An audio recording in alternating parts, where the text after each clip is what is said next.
જય હિન્દ દોસ્તો, આજે આપણે વાત કરવાના છીએ ફોરેસ્ટ રિઝલ્ટ 2022ના એનાલિસિસ વિશે વાત કરવાના છીએ કે એના પરથી તમને ખ્યાલ આવશે કે 2022માં આટલા માર્ક હોય એવડા લોકોને ગ્રાઉન્ડમાં બોલાવ્યા હતા, તો આ વખતે કેટલા સુધીના માર્કવાળાને બોલાવી શકે એનું આપણે છે એ થોડુંક વિવરણ જોઈએ, જેનાથી આપણને ખ્યાલ આવે. અને એ પણ યાદ રાખવાનું છે કે 2022માં 300 આજુબાજુ જગ્યા હતી, જ્યારે આ વખતે 800 આજુબાજુ જગ્યા છે, તો એમાં પણ મેરિટમાં છે એ ઘણો ફેર પડી શકે. તો એ બધી જ વસ્તુને આપણે ધ્યાનમાં લઈ અને આપણે વિચારીશું. આ જે એનાલિસિસ અમે જે કર્યું છે બહુ માહિતી મોટી છે. એ જે માહિતી છે એમ એને ડિસ્ક્રિપ્શનમાં મૂકી દેવું, જેથી કરીને તમે વિસ્તૃત માહિતી છે એ કેટેગરી વાઇઝ જોઈ શકો. પણ અમે જે એનાલિસિસ કર્યું છે ખાલી જનરલને ધ્યાનમાં લઈને એનાલિસિસ કર્યું છે. એમાં બહુ ઝાઝું બધું કાંઈ ડિફરન્સ નથી મેરિટમાં, પણ શક્ય બન્યું એટલું અમે વિસ્તૃત માહિતી એકત્ર કરવાની કોશિશ કરી છે. એમાં આપણે કુલ 5 વસ્તુનું એનાલિસિસ કરીશું. 5 વસ્તુ જોઈશું અલગ અલગ ભાગમાં. પહેલાં જિલ્લો કયો, એમાં કેટલી જગ્યા હતી તે, એમાં કેટલા ઉમેદવારો પાસ થયા. પાસ મતલબ કે જેને 80 ઉપર માર્ક હોય એ ઉમેદવારો પાસ કહેવાય, એટલે કેટલા ઉમેદવારો પાસ થયા. અને ફિઝિકલ ટેસ્ટ માટે કેટલા ઉમેદવારોને બોલાવવામાં આવ્યા અને મેરિટ છે એ કેટલે અટક્યું. આટલી માહિતી છે એના વિશે આપણે આ ચર્ચા કરવાના છીએ. તો સ્ટેપ બાય સ્ટેપ આપણે બધા જિલ્લા વિશે વાત કરીશું. તો પહેલો છે અમદાવાદ. એમાં 3 જગ્યા હતી. 362 ઉમેદવારો પાસ થયા હતા કે જેને 80 ઉપર માર્ક હતા. 153 ઉમેદવારોને બોલાવવામાં આવ્યા હતા ગ્રાઉન્ડ માટે અને 93 એનું મેરિટ અટક્યું હતું. ઝડપથી આપણે થોડુંક જોઈશું, એટલે ઝડપથી છે એ વિડીયો મોટો ન થઈ જાય. તો આગળનું છે અમરેલી. એમાં 10 જગ્યા હતી. 923 વિદ્યાર્થીઓ પાસ થયા હતા. 489 વિદ્યાર્થીઓને ગ્રાઉન્ડ માટે બોલાવવામાં આવ્યા હતા. 100.85નું મેરિટ અટક્યું હતું. આણંદ જિલ્લો છે. 3 જગ્યા હતી. 116 ઉમેદવારો પાસ થયા હતા. તેમાંથી 103 વ્યક્તિને ગ્રાઉન્ડ માટે બોલાવવામાં આવ્યા હતા. 81.75નું મેરિટ અટક્યું હતું. અરવલ્લી જિલ્લો છે. એમાં 4 ઉમેદવારો હતા, જગ્યા હતી કુલ. 113 ઉમેદવારો પાસ થયા હતા. એમાંથી 110 ઉમેદવારોને ગ્રાઉન્ડ માટે બોલાવવામાં આવ્યા હતા. એનું જે મેરિટ છે એ 80.75 અટક્યું હતું. ભરૂચ જિલ્લો છે. એમાં 17 જગ્યા હતી. 446 વિદ્યાર્થી પાસ થયા હતા. 427 વિદ્યાર્થીઓને ગ્રાઉન્ડ માટે બોલાવવામાં આવ્યા હતા. એનું મેરિટ જે છે 107.75 અટક્યું હતું. બોટાદ જિલ્લામાં 1 જ જગ્યા હતી. 138 ઉમેદવારો પાસ થયા હતા. તેમાંથી 50 વિદ્યાર્થીઓને બોલાવવામાં આવ્યા હતા. તેનું મેરિટ છે એ 95.65 અટક્યું હતું બોટાદનું. છોટાઉદેપુર છે. એનુંમાં જગ્યા જે એમાં છે એ 29 હતી. 2064 ઉમેદવારો પાસ થયા હતા. એમાંથી 1108 ઉમેદવારોને ગ્રાઉન્ડ માટે બોલાવવામાં આવ્યા હતા અને 98 એનું મેરિટ અટક્યું હતું. દાહોદ જિલ્લામાં 13 જગ્યા હતી. 281 ઉમેદવારો પાસ થઈ ગયા હતા. એમાંથી 219 ઉમેદવારોને ગ્રાઉન્ડ માટે બોલાવવામાં આવ્યા હતા અને મેરિટ છે 80 અટક્યું હતું. ડાંગ જિલ્લામાં 23 જગ્યા હતી. 787 ઉમેદવારો પાસ થયા હતા. 512 ઉમેદવારો ને ગ્રાઉન્ડ માટે બોલાવવામાં આવ્યા હતા અને 80.75 એનું મેરિટ છે એ અટક્યું હતું. દ્વારકાની અંદર 3 જગ્યા હતી. 126 ઉમેદવારો પાસ હતા અને બધા 126 ઉમેદવારો ગ્રાઉન્ડ માટે બોલાવવામાં આવ્યા હતા. મેરિટ છે 80 અટક્યું હતું. ગાંધીનગરની અંદર 4 જગ્યા હતી. એમાંથી 450 ઉમેદવારો પાસ થયા. એમાંથી 199 ઉમેદવારો છે એ બોલાવવામાં આવ્યા હતા ગ્રાઉન્ડ માટે. 105.85 એનું મેરિટ અટક્યું હતું. ગીર સોમનાથ જિલ્લામાં 5 જગ્યા હતી. 286 ઉમેદવારો પાસ થયા. 192 ઉમેદવારોને બોલાવવામાં આવ્યા હતા ગ્રાઉન્ડ માટે. 91.5 મેરિટ અટક્યું હતું. જામનગરની અંદર 3 જગ્યા હતી. 176 ઉમેદવારોને પાસ થયા. 157 ઉમેદવારોને ગ્રાઉન્ડ માટે બોલાવવામાં આવ્યા હતા. 85.5 એનું મેરિટ અટક્યું હતું. જૂનાગઢની અંદર 34 જગ્યા હતી. 4659 ઉમેદવારો પાસ થયા. 1496 ઉમેદવારો છે એને ગ્રાઉન્ડ માટે બોલાવવામાં આવ્યા હતા અને 109 એનું મેરિટ અટક્યું હતું. કચ્છ છે. એમાં 24 જગ્યા હતી. 2106 ઉમેદવારો પાસ થયા હતા. 930 ઉમેદવારોને ગ્રાઉન્ડ માટે બોલાવવામાં આવ્યા હતા. એનું મેરિટ છે 102.5 અટક્યું હતું. ખેડા જિલ્લો છે. એની અંદર 1 જગ્યા હતી.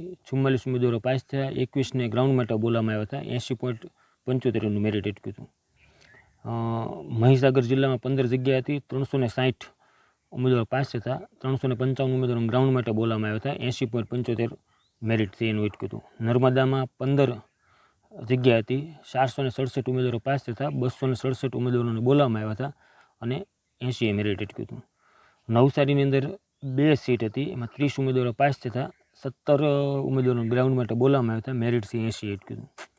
પંચમહાલની અંદર 8 જગ્યા હતી. 195 ઉમેદવારો પાસ થયા. એમાંથી 118 ઉમેદવારોને ગ્રાઉન્ડ માટે બોલાવવામાં આવ્યા હતા. 96.5 એનું મેરિટ છે એ અટક્યું હતું. પાટણની અંદર 2 જગ્યા હતી. એમાં 176 ઉમેદવારો પાસ થયા, તેમાંથી 70 ઉમેદવારોને ગ્રાઉન્ડ માટે બોલાવવામાં આવ્યા હતા અને 80 એનું મેરિટ સી અટક્યું હતું.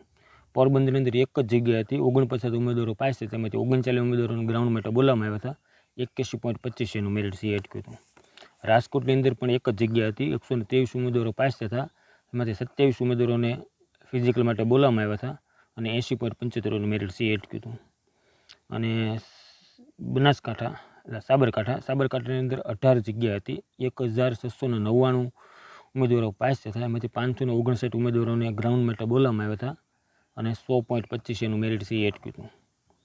સુરતની અંદર 11 જગ્યા હતી, 267 ઉમેદવારો પાસ થયા, એમાંથી 249 ઉમેદવારોને ગ્રાઉન્ડ માટે બોલાવવામાં આવ્યા હતા, 105.5 એનું મેરિટ અટક્યું હતું.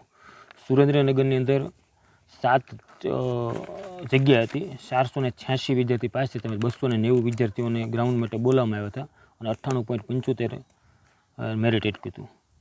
તાપીની અંદર 32 જગ્યા હતી, એમાં 3264 ઉમેદવારો પાસ થયા, 1241 ઉમેદવારોને છે એ ફિઝિકલ માટે બોલાવવામાં આવ્યા હતા, 123.5 મેરિટ અટક્યું હતું. તાપીનું સૌથી વધારે મેરિટ છે એ તાપીનું. આ બધું જનરલ કેટેગરીનું રિઝલ્ટ છે. વડોદરાની અંદર 16 જગ્યા હતી, એમાં 579 ઉમેદવારો પાસ થયા, તેમાં 510 ઉમેદવારોને બોલાવવામાં આવ્યા હતા, 94.25 એનું મેરિટ અટક્યું હતું. વલસાડની અંદર 24 જગ્યા હતી, 922 ઉમેદવારો પાસ થયા, 740 વિદ્યાર્થીઓને બોલાવવામાં આવ્યા હતા, 92 એનું મેરિટ અટક્યું હતું. આ જે છે એ એનાલિસિસ વિશે વાત થઈ, પણ એમાં બીજા જે જિલ્લા જે છે એનું અલગ જે મેરિટ છે એનું પણ એક આખી લિસ્ટ છે. એમાં બધા જિલ્લાની વાત નહીં કરી, પણ દાખલા તરીકે આણંદ જિલ્લાની અંદર વાત કરીએ તેમાં જનરલ અને એસસીબીસીની જગ્યાઓ હતી. જનરલની 2 અને એસસીબીસીની 1 જગ્યા હતી. એમાં જનરલનું 81.75 મેરિટ અટક્યું હતું અને એસસીબીસી છે એનું 80.75 મેરિટ છે એ અટક્યું હતું. પછી છોટાઉદેપુરની અંદર બધી પ્રકારની જગ્યા હતી. એમાં જનરલની 12 ઈડબ્લ્યુએસની 2, એસસીની 3, એસસીબીસીની 5, ફિમેલ જનરલની 5 અને ફિમેલ એસસીબીસીની 2 જગ્યા હતી. તો એમાં જનરલનું 98 જનરલ ઈડબ્લ્યુએસનું 85.25 અને એસસીનું 80, એસસીબીસીનું 92 અને ફિમેલ જનરલ ફિમેલનું 80.75 અને ફિમેલ એસસીબીસીનું 80.85 અટક્યું હતું. એટલે આ એક ઉપર છેલ્લી માહિતી છે. આ જે પીડીએફ છે એ અમે અમારા લિંક છે એ તમને ડિસ્ક્રિપ્શન આપી દેવું, એટલે તમે લિંક થ્રુ તમે બધી જ કેટેગરી છે તમારું કોઈ પણ જિલ્લાની અંદર માહિતી જોતી હોય તો તમે મેળવી શકશો. આ જે રિઝલ્ટ જોઈએ અને જગ્યા ઉપરથી મને એવું લાગે છે કે આ વખતે 80 ઉપર જેટલા વિદ્યાર્થીઓને છે એ બધા જ વિદ્યાર્થીઓને ગ્રાઉન્ડ માટે બોલાવશે એ ફાઇનલ છે, એવું મારું માનવું છે. પણ કદાચ થોડો ઘણામાં સુધારો પર હોઈ શકે, કારણ કે હજી મેરિટનું હજી નોર્મલાઇઝેશન અને એ બધું બાકી છે, એટલા માટે હજી કોઈ પણ પ્રકારનો અંદાજ છે લગાવી શકાય નહીં. પછી એમાં કેવું પેપર હતું એના પર પણ ઘણું બધું ડિપેન્ડેબલ રહેતું હોય. એટલે કોઈ પણ વ્યક્તિને અત્યારે બધા જ મિત્રો પ્રશ્નો પૂછતા હોય છે, પણ અત્યારે કોઈ પણ અનુમાન લગાવી શકાય એવી બહુ ઓછી પરિસ્થિતિ છે, પણ છતાં અનુમાન લગાવી શકાય 80 ઉપર તમારા માર્ક હોય તો તમારે ખરેખર ગ્રાઉન્ડ કરવું જોઈએ. કારણ કે ગ્રાઉન્ડ કરશો, નામ આવે તો ઠીક છે, બાકી બીજી કોઈ પણ ભરતીમાં તમને પોલીસની ભરતી ઓલરેડી છે જ, તેમાં તમને કામ લાગશે. એટલે પ્રેક્ટિસ છે એ કરેલું કાર્ય કોઈ દિવસ વ્યર્થ થતું નથી. એટલે હું એમ કહું છું કે 80 ઉપર માર્ક હોય કે ન હોય, ગમે એટલા માર્ક હોય, ખરેખર ગ્રાઉન્ડની પ્રેક્ટિસ થોડી ઘણી બધાએ કરવી જોઈએ, જેથી કરીને જે તે સમયે ગ્રાઉન્ડ આવે ત્યારે ટૂંકમાં આપણું નામ આવી જાય તો આપણે તકલીફ પડે નહીં, તો આપણે કમસે કમ તૈયાર હોઈએ. એટલે બધા જ વ્યવસ્થિત તૈયારી કરો અને બધાને ફિઝિકલ આવે ને એમાં તમે પાસ થયો એ આપણી શુભકામના છે. જય હિન્દ મિત્રો, મળીએ આપણે નેક્સ્ટ વિડીયોની અંદર. મારો વિડીયો છે શેર કરજો, સબસ્ક્રાઈબ કરજો અને બધા લોકો સુધી પહોંચાડજો, જેથી કરી બધાને મદદ મળી શકે. જય હિન્દ.